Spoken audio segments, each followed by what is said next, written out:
Syria is not just another part of the world of Islam. From an Islamic eschatological perspective, Syria is at the heart, the very heart of the end of history. There are three main actors at the end of history in Islamic eschatology. The most important of them all is the return of Jesus, the Son of Mary, the true Messiah. And then there is another figure in the end of history who seeks to impersonate the true Messiah, and he is the false Messiah. The Christians call him the Antichrist, and Nabi Muhammad, Allah's blessing be upon him, called him Al-Masih Dajjal, or Dajjal, the false Messiah. And the third important figure in Islamic eschatology at the end of history is the Imam, or the Prince. In Christian theology is known as the Prince, or Imam al-Mahdi. And these three main actors of the end of history are all going to be simultaneously present in Damascus. Imam al-Mahdi will already be there. Dajjal will come to attack him. And at that time, when Dajjal is ready for the confrontation with the Imam,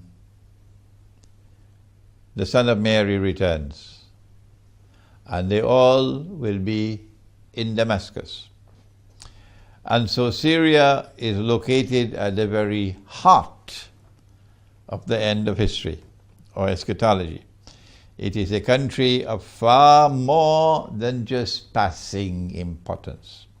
What happens in Syria is of paramount importance to the Christian world and to the Muslim world, because these are the two worlds that believe in the true Messiah. These are the two worlds which await the return of the true Messiah. These are the two worlds who believe in the Antichrist, the Christian and the Muslim. They who lust to rule the world, to stamp their bloody feet on the stage of the world, and to establish their political and economic and monetary dominion over mankind on behalf of the state of Israel, came up with a devilish plan to take control of the entire territory around Israel. And they called it, they usually coin these nice and lovely terms, they call it the Arab Spring. But it was a cover for them to take control of Libya. They needed control over Libya, not only because Gaddafi was offering a challenge to their monetary dominion with his views on gold, but because Israel needs to expand her territory in order to fulfill the biblical frontiers of the Holy Land, to encompass the biblical frontiers of the Holy Land, which is from the river of Egypt to the river Euphrates. If Israel is to take the eastern delta of Egypt, it cannot be simply with aerial bombardment. You need a land war. And Egypt has about 80 million people. It's going to be a messy affair. In order for them to be able to grab that part of Egypt, which is the eastern delta, they need to invade Egypt from the east and from the west. That's why they needed Libya. And these fools with a capital F with their bogus jihad, who take weapons from the CIA and take money from the CIA to launch what they call a jihad or holy war, are fools with a capital F. Yes.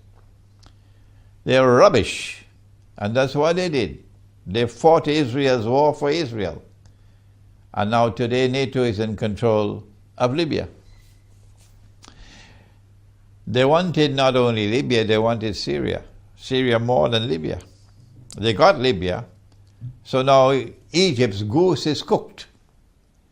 Whenever they're ready, they'll be able to attack Egypt from east and from west and bombard Egypt from the Mediterranean Sea. And then you have the southern Sudan out there and Ethiopia to help you along from the south. So Egypt is surrounded, and Egypt's goose is cooked now, thanks to this bogus jihad. But how to get Syria? They were able to get Libya because, for reasons far more mysterious that I can achieve in my innocent ken, Russia decided to abandon Libya. Russia chose to throw Libya to the dogs. Why did Russia do that? You got to ask Russia. I don't know. The Security Council of the United Nations, and you are there, and you are a permanent member. You have responsibility. You'll have to answer on Judgment Day. You know that if you do not give your veto, you know what's going to happen. You can't hide behind abstaining from the vote. Your abstention from the vote meant that Libya was gone. So you will have to answer on Judgment Day. And that's what Russia did. I don't know why Russia acted in this way, but now Libya is gone. If Russia had vetoed the resolution, then the Libyan armed forces would still have been there today, struggling against this bogus jihad. It was when NATO was able to bomb the daylights out of Libya, as they bombed the daylights out of Belgrade once upon a time. I hope the Soviet people never forget that. That was when they were able to get Libya. But the big prize was Syria. And the same thing that they did with Libya, they did with Syria. An armed insurrection, not a spontaneous uprising. No. This was a planned, armed insurrection, funded and armed by them to take over a country. They call it color revolutions. No, you're taking over a country and you're doing it the dirty way, unworthy of a people who say you are Christians. Yes, they say they're Christians. I say no, they're not Christian, they're barbarians. When I want to find a Christian, I'll come to Orthodox Christianity. You're barbarians, because this is how you take over a country? By paying people, armed mercenaries to come and fight, providing the weapons and denying that you are part of it. This is what they did in Syria. This is what they're still doing in Syria. They did it with al-Nusra, they did it with the Free Syrian Army, and now their last baby is ISIS, or the Islamic State. The CIA. It's a CIA jihad in Syria. And because Russia has threatened to veto any resolution for a no-fly zone, that's why Assad has survived so far. If they had brought forward a resolution to the Security Council for a no-fly zone, and if Russia had abstained, as Russia did on Libya, Assad will be gone. Finish. I am not a supporter of any government in the world of Islam. No. But I admire those who stand up against the oppressor. And in this case, the biggest oppressor of all is Israel. I hope and I pray that I'll continue to have the freedom to speak these words that I've just spoken. That the biggest oppressor of all is Israel. And the Syrian government has been standing up to the oppressor. The Libyan government was standing up to the oppressor. And in religion has zero tolerance for oppression. If you are following the religious way of life, you have to be standing with the oppressed and not with the oppressor. The Ottoman Empire was an oppressor. Those who fought against the Ottoman Empire at Kosovo were the oppressed. If you join the religion of Islam and you become a Muslim, whose side would you be on? The oppressor or the oppressed? You see? So in Syria, you have a government which was standing up to the oppressor. And now you launch a jihad in Syria, and you say that this is an authentic jihad against a government standing up against the oppressor. Why didn't you launch the jihad in Saudi Arabia, where you have a government which is in the hand and in the glove of the oppressor, supporting the oppressor? Why didn't you do it there? Why didn't you do it in Jordan, where you have a government that's a client state of the oppressor? Why do you do it in Syria? Why do it in Libya? I'm not a fool. You have done it in Syria and you've done it in Libya because you're acting on behalf of the oppressor, to get rid of governments which are standing up to the oppressor. And now we have reached that moment in history where a Christian people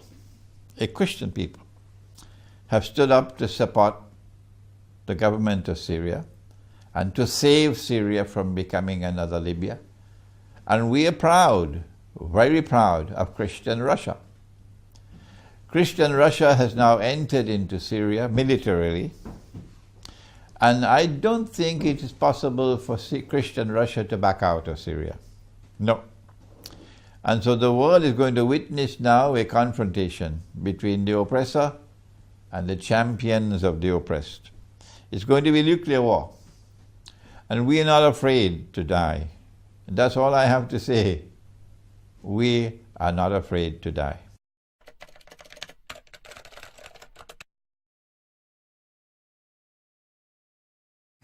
Perspective again is that of Islamic eschatology.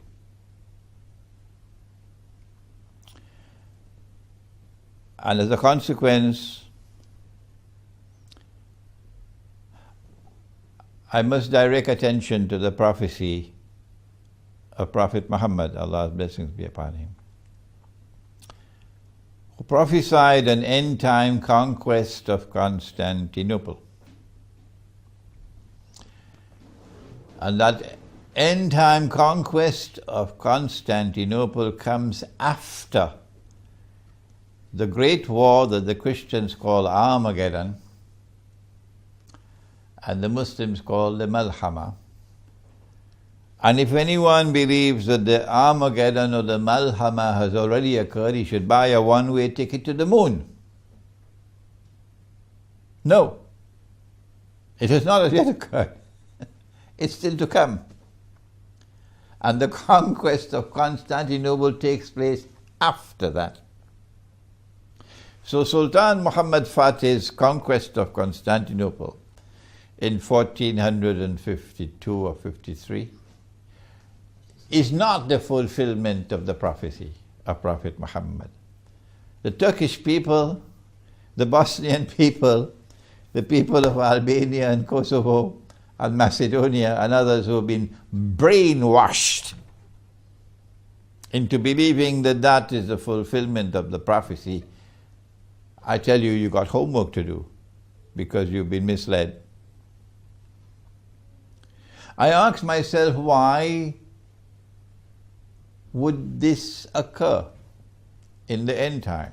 What strategic importance can there be in a conquest of Constantinople, prophesied not only in Islamic eschatology but also in Christian eschatology? And Stephen, my answer is, and this is my answer, you don't have to agree with me, is that a conquest of Constantinople has only one military importance. And that is that it would free the Bosphorus and the Straits of Dardanelles for the Russian Navy. At this time, it's a NATO-controlled waterway. But a conquest of Constantinople would break the back of NATO. And as a consequence, the Russian Navy would be able to pass through to the Mediterranean. That is the only military significance I can see. Why would a navy be so important? Perhaps in a post-nuclear world, we will not have any more aircraft. And that wars in a post-nuclear world will be fought on the land and in the sea. If this is going to be the reason for the conquest of Constantinople, then Crimea assumes an importance unparalleled. Because Crimea is the warm water port of the Russian Navy.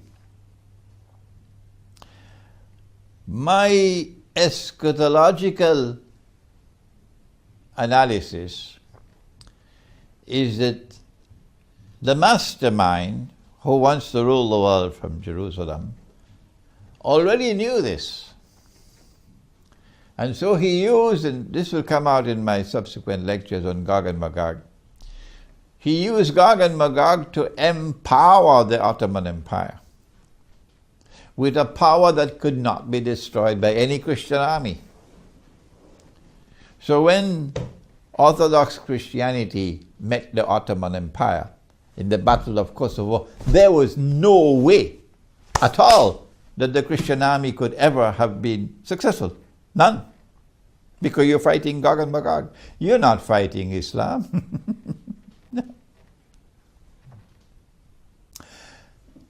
It was as a consequence of the success of the Ottoman armies that the Tatar were sent to Crimea. And eventually the Ottoman Empire took Crimea. Ottoman control over Crimea is part of eschatology.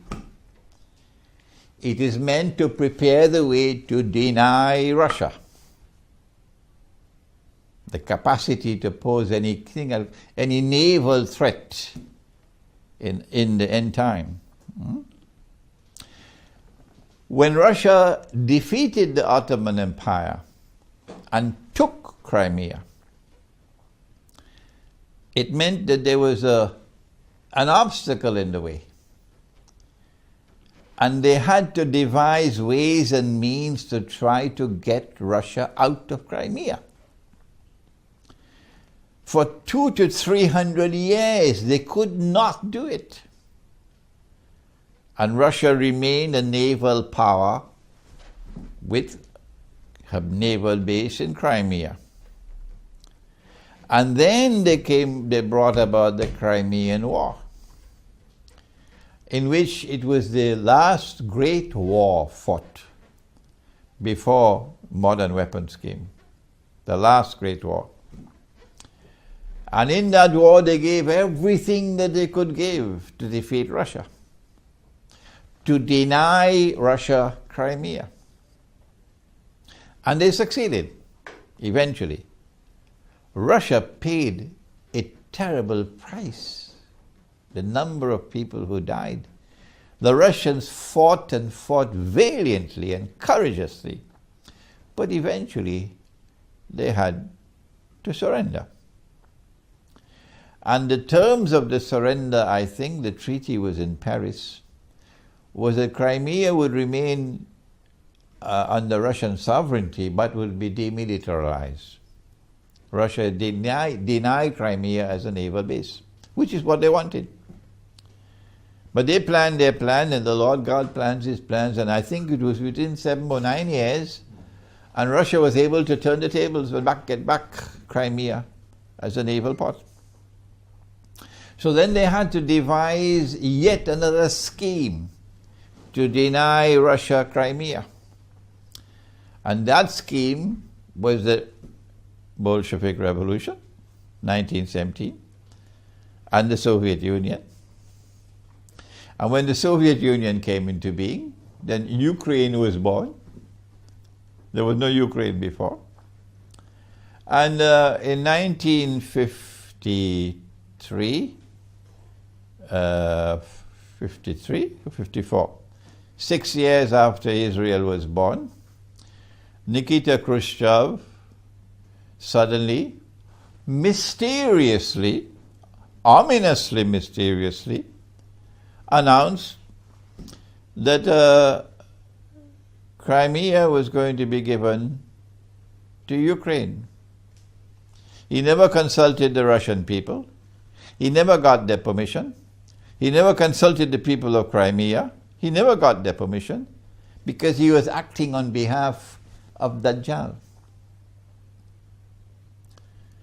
And once Crimea was given to Ukraine, the next step was to dismember the Soviet Union, and Crimea would emerge as an independent state. Russia would now have a treaty with Crimea limiting its use of the naval base. Yes, Ukraine would now become an independent state, and Ukraine would have a treaty with Russia limiting the use of the naval base. And then the next step after that would be, with Ukraine as an independent state, for Ukraine to become a member of NATO, and then Russia's goose is cooked. If Ukraine becomes a member of NATO and Crimea belongs to Ukraine, Russia's goose is cooked. But they planned their plan, and the Lord God planned his plans. And when they had the bogus color revolution in Kiev, within 2 weeks, Crimea was back where it belonged in the first place, to Russia. As soon as Russia regained Crimea, Russia is a nuclear power. Russia is able to project nuclear power around the Black Sea. And the geostrategic implications were enormous. And so this is why I've said the Zionist movement suffered its greatest loss in its entire history. From the day the Zionist movement was established in Basel in 1897 to this day, the greatest loss that the Zionist movement has ever suffered was the loss of Crimea. And so the events in Ukraine are to be understood from our eschatological perspective as directed primarily to the importance of Crimea and Russia's role in the end times to be the naval power in a post-nuclear world. Now that Russia has regained Crimea, the pieces are already in place. The nuclear war is coming, and we know what's going to happen after that.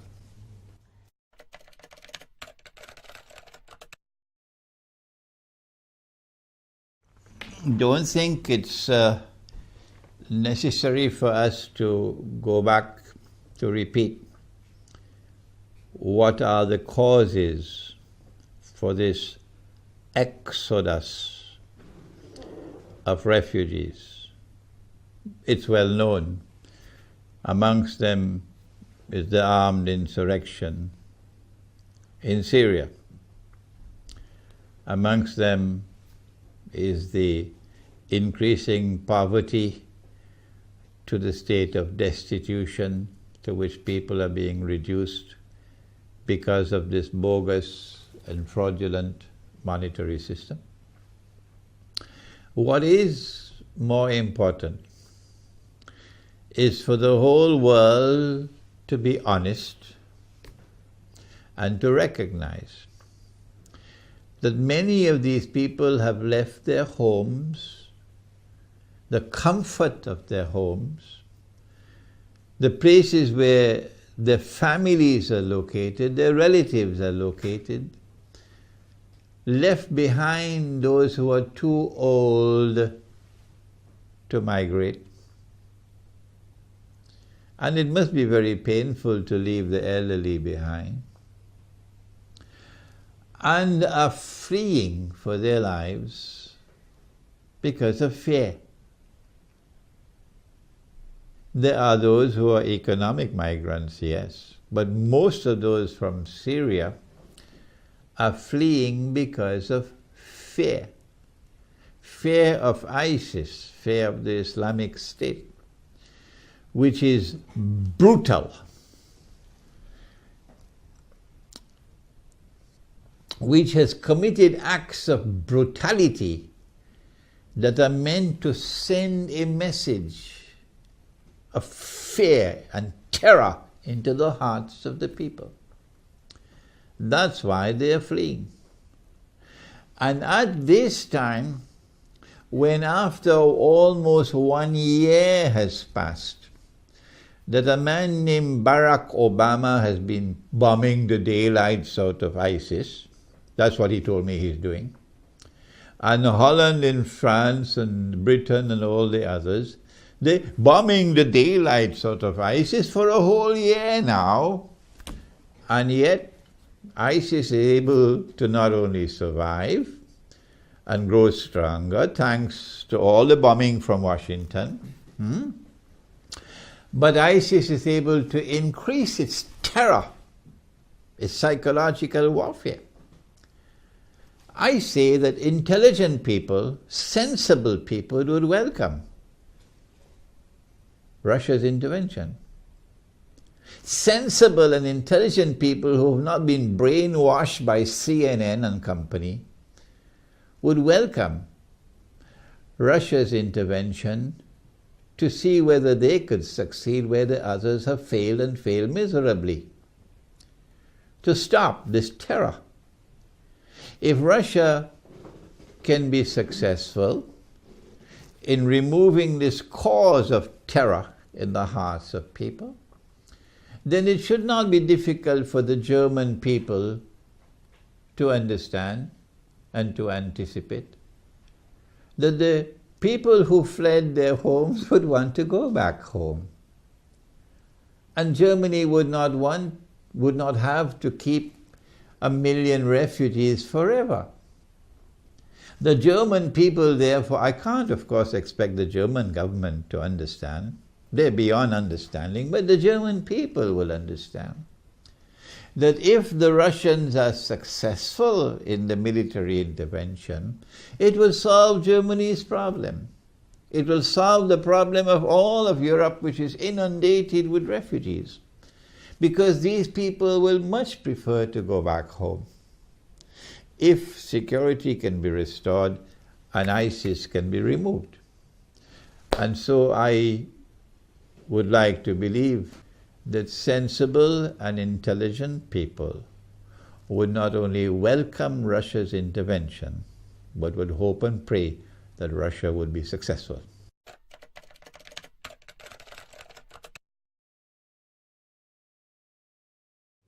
Number one, I don't think that Russia wants nuclear war. Number two, I don't think that NATO wants nuclear war. And so both of these nuclear powers, I believe, would try to ensure that they don't get into each other's way in such a way as would provoke nuclear war. Russia indeed called for talks with the United States in order to avoid such a clash that could lead to nuclear war. But there are those who do want nuclear war. They lust for nuclear war. The reason why they want nuclear war is because nuclear war would eliminate these two nuclear powers.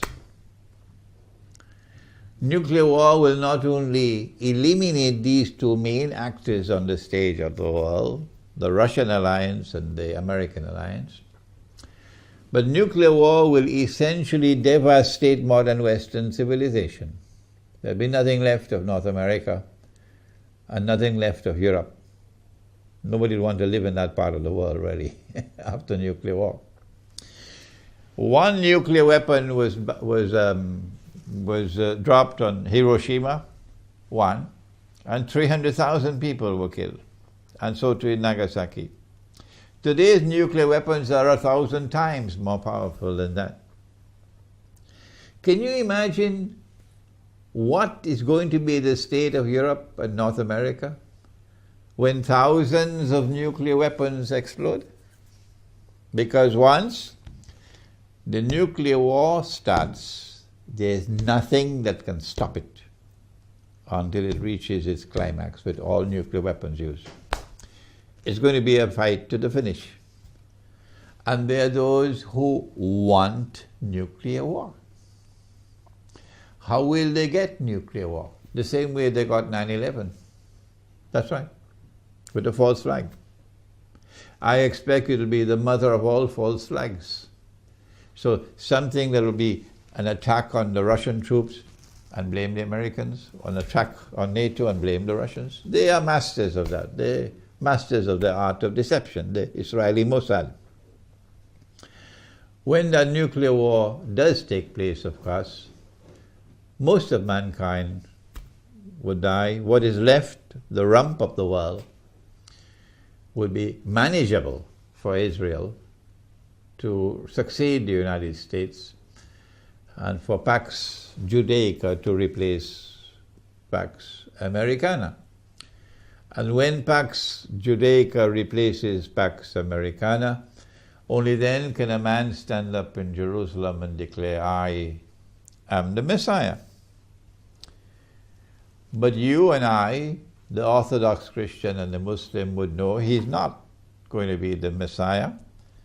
He's going to be the false Messiah, the Antichrist. The true Messiah, of course, being the son of the Virgin Mary. So they want nuclear war. And I'm afraid that they will get nuclear war because our prophet has prophesied it. He said that there'll be a war in which